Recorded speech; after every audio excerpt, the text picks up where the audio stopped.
Hello everyone and welcome back to the Great Book of Grudges. My name is Nathan and we're back with another Total War Warhammer 3 video. So not only were we treated to a new in-game trailer, but we have a bunch of screenshots too, and these are rather interesting as they've got nothing to do with the trailer. You can see it already with the first of many screenshots which is on screen right now. We've got our first view of what looks to be a new battle map. The forces of Kislev versus the forces of Khorne, and okay, the map looks pretty interesting. The snowy terrain is lovely and it looks like we do have some vantage points to fight over. It looks like the Creative Assembly devs that were playing with this build were going for a very range-focused build. It's a rather curious army composition as I'm assuming that these are all mid to late game tier units. I mean, we've got the Royal Guard, we've got some Bear Cavalry, even Little Grom, and an Elemental Bear. I'm also assuming that this is large unit size. It kind of feels like it,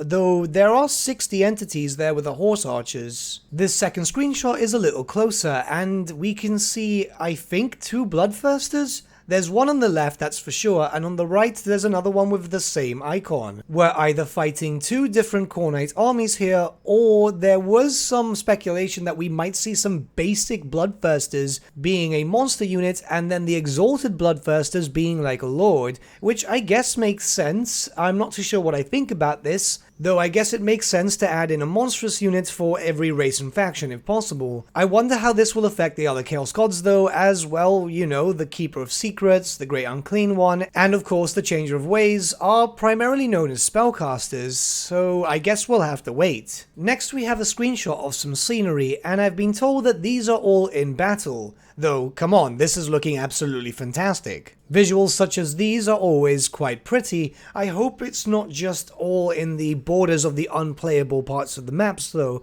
cause stuff like this would be absolutely amazing to fight through. Though it's very much likely that this could be unplayable terrain. At least it's still something cool. Another screenshot, more terrain, and come on, these visuals look absolutely amazing. It actually looks like campaign map stuff, but no, we've been told it's battle map. It is honestly great to see visuals are becoming more and more important in Warhammer 3, as let's be very honest, the visuals are kinda bad in Warhammer 2 and Warhammer 1. This next screenshot is definitely playable terrain however, as this links up to the previous battle map where we saw the Kislevites fighting against the Khornates. We're getting a lot of uneven terrain and strategic fighting positions, so this is looking pretty good. Honestly, I'm actually really happy about this. Come on, are you really telling me that this is not a shot of the campaign map? It really looks like one. Again, yes, this is supposed to be from battle maps, and come on, like, I am absolutely blown away by the visuals of this. It's a massive upgrade from the other previous two games. It's easy to tell that obviously all this stuff is focused around Kislev, and yeah, okay, cool. If Kislev is gonna look this good, especially just around the battle maps, I can't wait to see how it's gonna look in Cafe and other locations, because obviously we need to go to the Realms of Chaos itself. We've already seen a little glimpse of Khorne, but obviously we need to see a little bit more. And finally we have the last cinematic shot, which again blows my mind completely. It's just so stylistic, it feels like Kislev. All of the old descriptions of lore are really pointing towards this. You can tell that Creative Assembly are taking as much influence from as old of lore as possible just to make something so stylized. Now we've got another in-game cinematic battle shot, and this is looking absolutely brutal. The warriors of Kislev are charging into the demons of Khorne, and well, damn. You can see a load of winged lancers coming in from behind, while at the front we've obviously got some very skirmishing based cavalry, I'm not too sure why they're at the front, being supported by some ground troops, the Elemental Bear, and some Bear Riders too.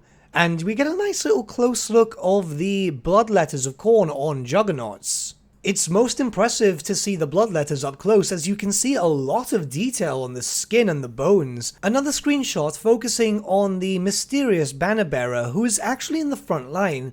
I'm sure this is for cinematic purposes. He doesn't look like someone who is pretty good at melee combat, though the fire weapon could suggest otherwise. Both of the forces are clashing within the forest, so this is quite stylistic, very thematic, and kinda gives me a throwback vibe to the original Vampire Counts trailer when they're all fighting in the forests. And finally, one final screenshot, which might be the most interesting of them all, which I might make this the thumbnail to be honest. Here we have Katerin being Kislev's version of the Silver Surfer, a rather incredible close-up of the Ice Kitty. Now, this looks absolutely awesome, it's very stylized, and I don't know man, it's really big. I'm almost certain that a saber-toothed cat like this is going to end up being reskinned for the Ogre Kingdoms, as they also have battle kitties. To the left we have what I can assume to be our first look at Ice Witches, and I'm not too sure what to think about these. The design style is interesting to say the least. I'm not too keen, I've got to be very honest. The lady over here just looks like a reskin of Katerin, and I don't know.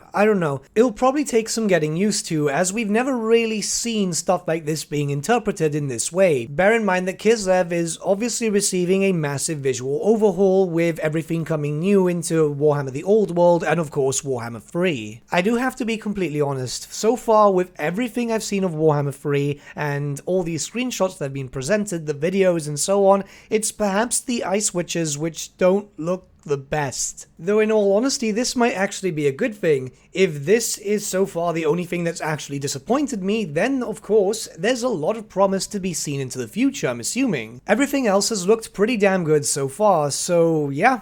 Okay, one bad thing out of, what, like 100 things we've seen so far? That's honestly not a bad ratio. And now we've got to take a look at some final things here. Right behind the Ice Witch and right behind Katerin are a variant of the Bear Riders and a variant of the Winged Lancers. I'm assuming that these might be a Regiment of Renown variant, as of course with the Bear Riders specifically, the obvious change is that we normally saw white polar bears. These are brown grizzly bears, which is pretty good. If we're getting Regiments of Renown at launch, that's actually really good, as of course with the other two games we had to wait until respective DLC. For all we know, these could also just be basic unit variants, which is also welcome too. Though with the weapon variants being very much the same or exactly the same, it's very much likely that these are Regiments of Renown, and I kinda hope they are. Well, these are all the screenshots so far, and, well, it's shown off quite a few different things. I'm rather excited to see more, and it looks like Creative Assembly are kind of ramping up the promotions. Let's just hope that we don't have to wait too long for the next round of news. What do you guys think about the shots so far? Let me know your thoughts in the comments below, and let's start a bit of a discussion. But with that, my friends, we've come to the end of our video. Thank you so much for watching. If you did enjoy the video, might I suggest giving the video a like, or even subscribing to the channel, as it really does help us out.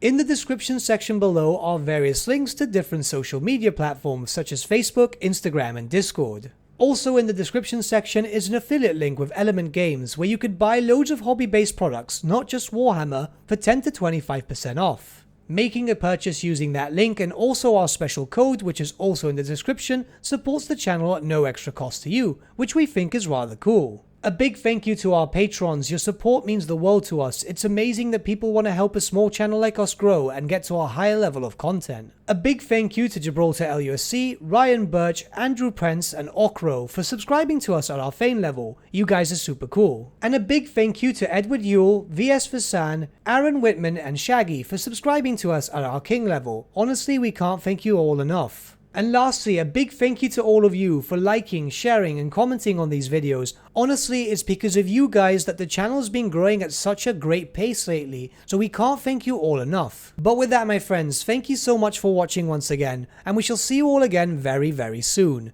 Have a good day.